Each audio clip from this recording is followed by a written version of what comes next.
नमस्कार दोस्तों, स्वागत है आप सबका हमारी एजुकेशन क्लास में जिसका नाम है प्लास्टिक प्रोसेसिंग और मैं हूं आपके साथ दीपक चौहान। जितने भी लेक्चर हमारे आते हैं, अगर आप लोगों ने वो नहीं देखे हैं तो सबसे पहले आप लोगों को उन्हें देख लेना है ताकि आने वाले जितने भी लेक्चर होंगे या फिर आज का जो लेक्चर है उनसे उन्हें आप कोरिलेट कर सको। तो आज का लेक्चर आप लोगों के लिए काफ़ी ज़्यादा इंपॉर्टेंट रहने वाला है, क्योंकि आज हम कुछ ऐसे क्वेश्चन आप लोगों के साथ में डिस्कस करेंगे जो इंटरव्यू में भी पूछे जाते हैं, एग्ज़ाम में भी पूछे जाते हैं। चाहे आप प्लास्टिक प्रोसेसिंग से रिलेटेड कोई भी एग्ज़ाम अगर आप देते हो तो उसमें भी ये पूछे जाते हैं, और कोई भी इंटरव्यू आप इंजेक्शन मोल्डिंग से या प्लास्टिक से रिलेटेड देते हो तो उसमें भी ये क्वेश्चन आप लोगों से पुटअप किए जाते हैं। तो चलते हैं अपने लेक्चर की तरफ और देखते हैं कि आज हमें कौन कौन से क्वेश्चन है वो डिस्कस करने हैं।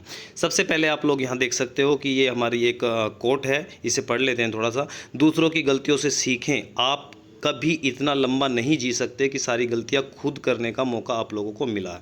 ठीक है, तो ये अब्दुल कलाम साहब थे, उन्होंने बोला था कि आप लोगों को दूसरे की गलती से सीखना चाहिए ताकि आप लोगों को जो बाकी का जीवन है वो अच्छा हो सके। सबसे पहला आप लोगों के सामने क्वेश्चन आ रहा है, और इन क्वेश्चन के आंसर अगर आप लोग जानते हो तो नीचे कमेंट बॉक्स में आप लोगों को ज़रूर देने हैं। और उससे पहले मैं आप लोगों को बता देता हूँ, ये हमारा व्हाट्सअप नंबर है। जितने भी लेक्चर की PDF होती है उनके जो नोट्स हैं, PDF नोट्स हैं, आप यहाँ पर कॉन्टैक्ट करके हमसे ले भी सकते हैं बने बनाए। पहला क्वेश्चन है, इंजेक्शन मोल्डिंग का जो आविष्कार था वो कब किया गया था, या फिर इंजेक्शन मोल्डिंग को पेटेंट कब कराया गया था। ठीक है, तो ये क्वेश्चन आप लोगों के सामने है। वीडियो को आप लोगों को पॉज करना है, आंसर नहीं देखने हैं, चीटिंग नहीं करनी है, और नीचे कमेंट बॉक्स में आंसर देने के बाद में ही आंसर आप लोगों को देखने हैं। नेक्स्ट क्वेश्चन है, इंजेक्शन मोल्डिंग मशीन कितने प्रकार की होती है, नाम बताओ। इसके बारे में भी आप लोगों को कमेंट में आंसर देना है। मैं बता देता हूं आप लोगों को, 3 प्रकार की होती है। Hand injection moulding, semi automatic, fully automatic. और ये है किसके बेस पे, आप लोगों से पूछा जा सकता है कि ये किसके बेस पर है, तो ये ऑपरेशन के बेस पर है। जो इंजेक्शन मोल्डिंग 3 प्रकार की आप लोग देखते हो। 1872 में जो इंजेक्शन मोल्डिंग का आविष्कार था वो वेस्ले हयात ने किया था, पेटेंट कराया था उसका। ठीक है, जो उन्होंने डिज़ाइन तैयार किया था। नेक्स्ट क्वेश्चन आप लोगों के सामने, इंजेक्शन मोल्डिंग मशीन को कितने भागों में डिवाइड किया गया है, तो आप लोगों को आंसर नीचे देने हैं, उसके बाद ही आंसर देने हैं, आंसर देखने हैं। तो 2 पार्ट्स होते हैं। मैं बता चुका हूं कि जो इंजेक्शन मोल्डिंग कंप्लीट होती है उसके 2 पार्ट्स होते हैं। एक होता है क्लैंपिंग यूनिट, दूसरा होता है इंजेक्शन यूनिट, और तीसरा एक पार्ट होता है जो इसका पार्ट नहीं होता, वो टूल रूम का पार्ट होता है, उससे आप बोलते हो मोल्ड यूनिट। Mould unit. तो आप इंटरव्यू में क्या बताओगे, सिर्फ 2 ही पार्ट होते हैं, इंजेक्शन यूनिट और क्लैंपिंग यूनिट। साइकिल टाइम में कौन कौन से समय को जोड़ा जाता है, ये बहुत ज़्यादा इंपॉर्टेंट क्वेश्चन है और आप लोगों से पूछा जाता है। मोल्ड क्लोज टाइम, सबसे पहले आप लोग देखते हो कि मोल्ड क्लोज होता है। दूसरे नंबर पर इंजेक्शन टाइम, यानी कि दूसरा फंक्शन क्या होगा मोल्डिंग साइकिल का, इंजेक्शन हो जाएगा। तीसरा होगा होल्डिंग टाइम, अब मटेरियल को होल्ड करके रखा जाएगा ताकि जितना भी सिंक मार्क है या फिर सिंके जाने की जो प्रॉब्लम है, मटेरियल जो मोल्ड के अंदर सफिशेंट नहीं पहुंचा है उसे पहुंचाने के लिए, ताकि किसी भी डिफेक्ट से बचा जा सके, तो हम क्या करते हैं, मटेरियल पे स्क्रू के द्वारा या पिस्टन के द्वारा थोड़ी देर के लिए होल्ड बना कर रखते हैं। ये सेकंडों में होता है। इसके बाद में नेक्स्ट जो हमारा फंक्शन आता है वो कूलिंग टाइम आता है, और इसमें यह भी पूछा जा सकता है कि मोल्डिंग साइकिल में सबसे लंबा जो समय होता है वो किसका होता है, तो कूलिंग टाइम सबसे लंबा टाइम होता है। मोल्ड ओपन टाइम, उसके बाद में मोल्ड आप लोग जानते हो कि मोल्ड जब पार्ट बन जाएगा तो मोल्ड को खोला जाएगा। और जो इजेक्शन टाइम, लास्ट हमारा क्या होगा, इजेक्शन टाइम, यानी कि मोल्ड से अब मटेरियल को निकाल लिया जाएगा या फिर इजेक्ट कर लिया जाएगा। मोल्ड कितने प्रकार के होते हैं, तो ज़्यादातर हमें जो बुक्स होती है उसमें 5 प्रकार के मोल्ड मिलते हैं। ठीक है, 2 plate mould, 3 plate mould, semi hot runner, या इसे स्टक मोल्ड भी बोल देते हैं एक को, semi hot runner, fully hot runner, और आपका एक स्प्लिट मोल्ड हो गया और एक स्टक मोल्ड हो गया। ठीक है, ये 4-5 प्रकार के आप लोगों को मोल्ड मिल जाते हैं। मोल्ड के कितने भाग होते हैं, ठीक है, ज़्यादातर जो मोल्ड होता है जिसके 2 हाफ होते हैं, तो उसमें क्या क्या होता है, एक कोर होती है जिसे आप क्या बोलते हो, फीमेल पार्ट भी बोलते हो, और एक कैविटी पार्ट होता है जिसे आप फीमेल पार्ट भी बोलते हो। ठीक है, तो 2 पार्ट्स होते हैं जब हम किसकी बात करते हैं, 2 प्लेट मोल्ड की बात करते हैं। एक हो जाएगा आप लोगों की कैविटी और दूसरी हो जाएगी आप लोगों की कोर। अगर मैं 3 प्लेट मोल्ड की बात करूं तो एक फ्लोटिंग प्लेट यहाँ पर होती है।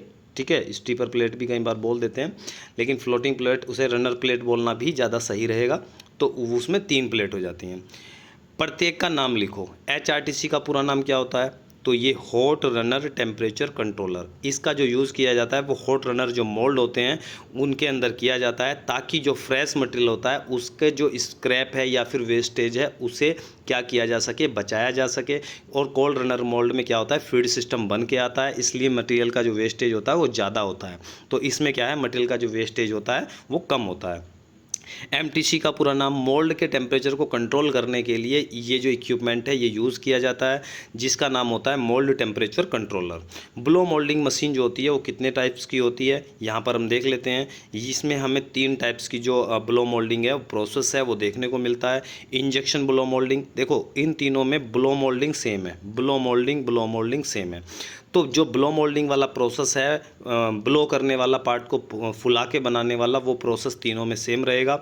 लेकिन यहाँ पर देखो, इंजेक्शन ब्लो मोल्डिंग ये किसके कॉम्बिनेशन से बनी है, इंजेक्शन और ब्लो के कॉम्बिनेशन से बनी है। एक्सट्रूजन ब्लो मोल्डिंग ये एक्सट्रूजन प्रोसेस और ब्लो के कॉम्बिनेशन से बनी है। स्ट्रेच ब्लो मोल्डिंग, आप लोगों ने देखा होगा कि जो पैंट आती है वो स्ट्रेचेबल आती है, खींचने वाली, ठीक है। तो ये स्ट्रेच ब्लो मोल्डिंग है। इसमें क्या है, जो प्रीफॉर्म होता है उसे नीचे की तरफ खींचा जाता है गर्म करके, और फिर जो है उसे फुलाकर बोतल बनाई जाती है। प्रीफॉर्म कौन सी मशीन से बनाया जाता है, तो आप लोग जानते हो इंजेक्शन ब्लो मोल्डिंग से प्रीफॉर्म तैयार किया जाता है, उसके बाद में क्या है उसे बोतल में कन्वर्ट कर लिया जाता है।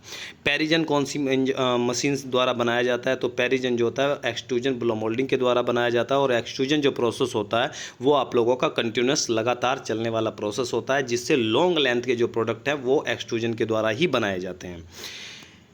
आई बोल्ट कहाँ लगा होता है, आप जानते हो। आई बोल्ट जो होता है मोल्ड को हैंग करके उठाने के लिए यूज़ होता है, और ये आई बोल्ट कुछ इस तरीके का आप लोगों को देखने को मिल जाता है। यानी कि एक स्टड होता है, इसके ऊपर ये बिंदी सी एक गोल जो है वो वेल्ड कर देते हैं, तो ये आई बोल्ट बन जाता है।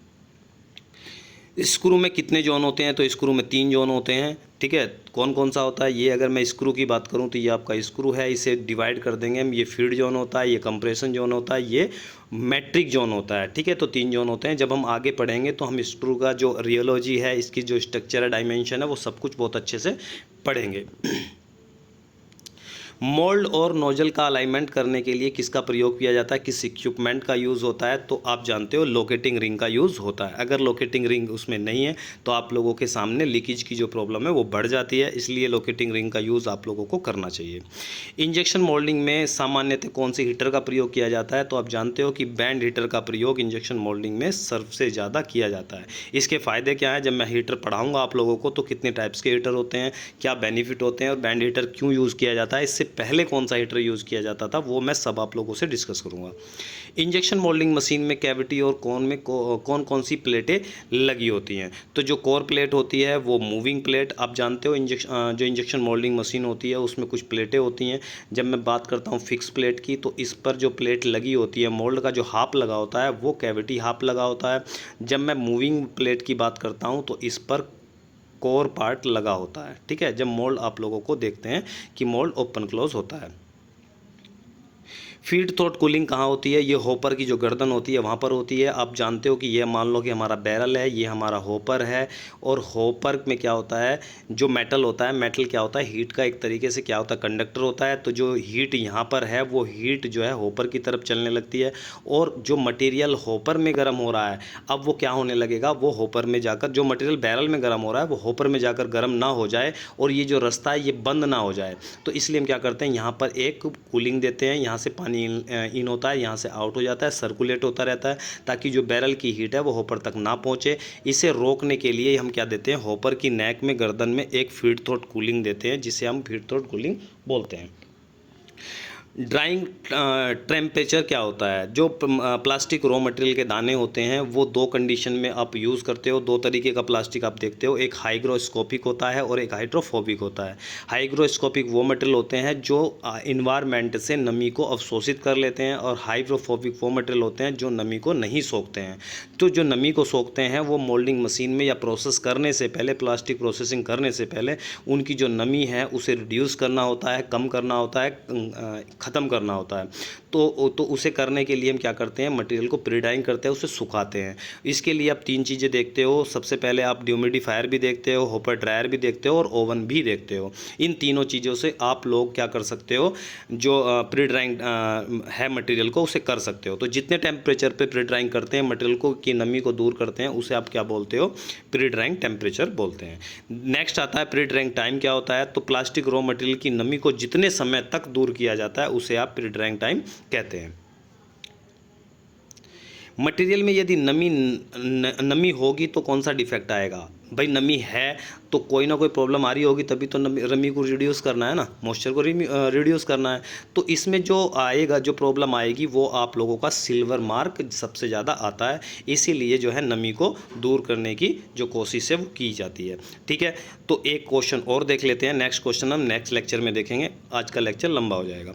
स्क्रू किस दिशा में घूमता है। आप लोग जानते हो कि स्क्रू जो होता है वो रिफिलिंग के दौरान रोटेट करता है, लेकिन कभी भी दूसरी डायरेक्शन में स्क्रू नहीं घूमता है, क्योंकि उसका जो हाइड्रोलिक मोटर होता है उसमें एक एनआरवी लगी होती है। इसके बारे में डिस्कस करेंगे जब हम हाइड्रोलिक मोटर पढ़ाएंगे आप लोगों को।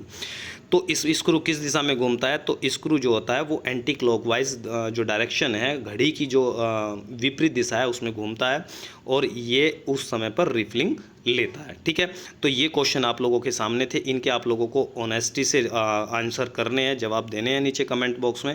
आंसर मैंने आप लोगों को बताए हैं, चीटिंग आप लोगों को नहीं करनी है। तो जितने भी हमारे लेक्चर हैं, अगर आप उनकी PDF लेना चाहते हो तो आप लोगों को करना क्या है, ये हमारा व्हाट्सअप नंबर है, इस पर आप लोगों को कॉन्टैक्ट करना है। ये हमारा दूसरा चैनल टेक्निकल फादर, इस पर 300 से ज़्यादा वीडियो पड़ी हुई हैं, लगभग अब तो 400-500 हो गई होंगी। तो इसलिए आप लोगों को इसे सब्सक्राइब कर लेना है और वहाँ पर भी जाकर वीडियो को देख लेना है। ठीक है, तो आज के लिए इतना ही। अगर वीडियो आप लोगों को पसंद आती है, वीडियो को जल्दी से लाइक कर दें, दोस्तों को शेयर कर दें। चैनल पे अगर आप लोग नए हो तो चैनल को प्लीज़ सब्सक्राइब जरूर कर लें। ठीक है, तो आज के लिए इतना ही। मिलते हैं नेक्स्ट लेक्चर में, जब तक के लिए दीजिए मैं इजाज़त। जय हिंद, जय भारत।